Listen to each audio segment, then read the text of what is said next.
দর্শক, ঈদ উদযাপনের খবর জানবো আমাদের সহকর্মীদের কাছ থেকে। কক্সবাজারে যেতে চাই, সেখানে আছেন আমাদের সহকর্মী এহসান আল কুতুবী। এহসান, ঈদ মোবারক। সৈকতে পর্যটকের ভিড় কেমন দেখছেন এই মুহূর্তে, আর হোটেল মোটেলে বুকিং কেমন? প্রশাসনের তৎপরতা সম্পর্কে একটু জানতে চাই। ক্লিংকার বেশি থাকলে সিমেন্ট বেশি খাঁটি। আনোয়ার সিমেন্ট। লোপা, আপনাকেও ঈদ মোবারক। সকাল থেকে আমরা কক্সবাজার সমুদ্র সৈকতে প্রচুর পরিমাণে যে পর্যটক এসেছে সেটির খবর সঙ্গে যুক্ত করতে চাই। সেটা হচ্ছে একটু আগে স্বরাষ্ট্রমন্ত্রী সালাউদ্দিন আহমদ তিনি এসেছেন এবং কক্সবাজার সমুদ্র সৈকত পরিদর্শন করেছেন। সৈকতে যে অবৈধ স্থাপনা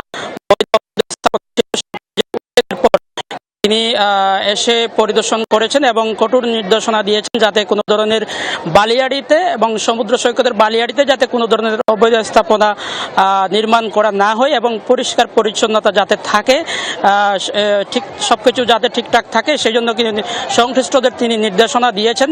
এবং স্বরাষ্ট্রমন্ত্রী আসার খবরে কিন্তু যারা পর্যটক কক্সবাজারে এসেছেন যে তারা নিরাপত্তার যে বিষয়টি সেটি নিয়ে তারা আরও বেশি উৎসাহ যে কক্সবাজার নিশ্চিত নিরাপত্তার মধ্য দিয়ে তারা এখানে এসে এখানে আনন্দ উপভোগ করছেন। কক্সবাজার সমুদ্র সৈকত এবং আশপাশের যে এলাকাগুলো রয়েছে সেখানে তারা নিশ্চিত নিরাপত্তার মধ্যে থাকবেন এবং কোনো ধরনের ঝামেলা ছাড়াই, ভোগান্তি ছাড়াই যাতে কক্সবাজার থেকে তারা ফিরতে পারে সেটি কিন্তু তারা কামনা করেছেন স্বরাষ্ট্রমন্ত্রীর কাছে।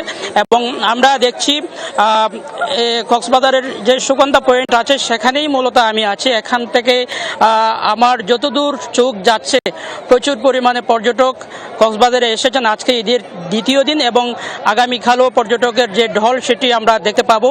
এবং আপনাকে বলে রাখি, সামনে যেহেতু আরও 2 দিন, সামনে 25, 24 এবং 25 এই 2 দিন পরে কিন্তু আবার কিন্তু বন্ধ রয়েছে। 26 এবং 27 তারিখ বন্ধ রয়েছে। সবকিছু মিলিয়ে বিশাল একটা লম্বা একটি ছুটির মধ্যেই পর্যটকরা তাদের সুন্দর এই ঈদের আনন্দকে উপভোগ করার জন্য পরিবার পরিজন নিয়ে ছুটে আসছে কক্সবাজারে।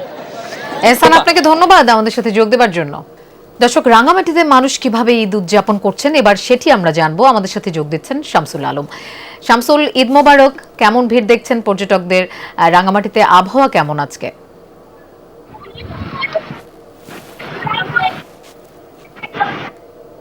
ঈদ মোবারক রূপা, আপনি যেমনটি বলেছিলেন যে বাংলাদেশের বিভিন্ন এলাকাগুলোতে যে পর্যটক কেন্দ্রগুলো রয়েছে সেই তুলনায় পার্বত্য চট্টগ্রামের পর্যটন এলাকাগুলো কিন্তু ভিন্নতা রয়েছে।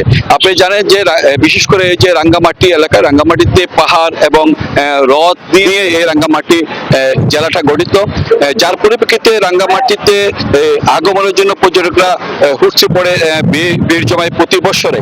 এবারও ঈদকে সামনে রেখে, ঈদের যে ছুটিকে সামনে রেখে রাঙ্গামাটিতে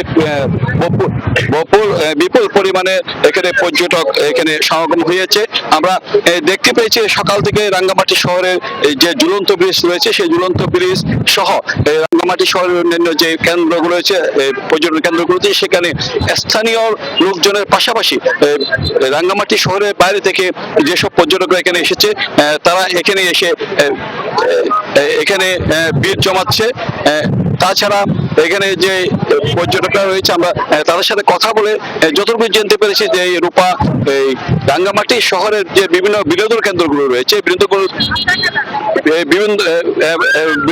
কেন্দ্রগুলো রয়েছে, কেন্দ্রগুলোতে তারা গিয়ে একটু শান্তিতে তারা ঘুরতে পারছে বলে আমাদেরকে সেটা জানিয়েছেন। আমরা এখানে এসেছে অনেক পর্যটকরা, রাঙ্গামাটি ছাড়াও রাঙ্গামাটির বাইরে থেকে অনেক পর্যটকরা এসেছে। আমরা এই ধরনের অনেক পর্যটক আমরা এখানে দেখতে পাচ্ছি। আমরা যদি এখানে কথা বলতে চাই, এখানে অনেক পর্যটক আছে, আমরা একটু কথা বলতে চাই এখানকার যে পর্যটকরা আছে, আমরা তাদের একটু অনুমতি আমরা জানার চেষ্টা করব তারা কি বলতে চায় এখানকার এই সর্বশেষ ইয়া নিয়ে, পর্যটন কেন্দ্রগুলোকে নিয়ে। আমরা এখানে দেখতে পাচ্ছেন আপনারা, এটা হচ্ছে রাঙ্গামাটি শহরের সবচেয়ে গুরুত্বপূর্ণ একটি এলাকা, যে বাঁধ এলাকা, ফিশারি বাঁধ বলে। ফিশারি বাঁধ এলাকার মধ্যে আপনি এখানে দেখেছেন মানুষের যে ঢল নেমেছে। এটা নতুন একটি পর্যটন স্পট করা হয়েছে। পর্যটন স্পট গুলোতে আজ থেকে মানুষের ঢল নেমেছে। রূপা, শামসুল, নিজেরা বেশ আনন্দ উদযাপন করছেন পর্যটকরা, সেটা আমরা দেখলাম। ধন্যবাদ আমাদের সাথে যোগ দেওয়ার জন্য।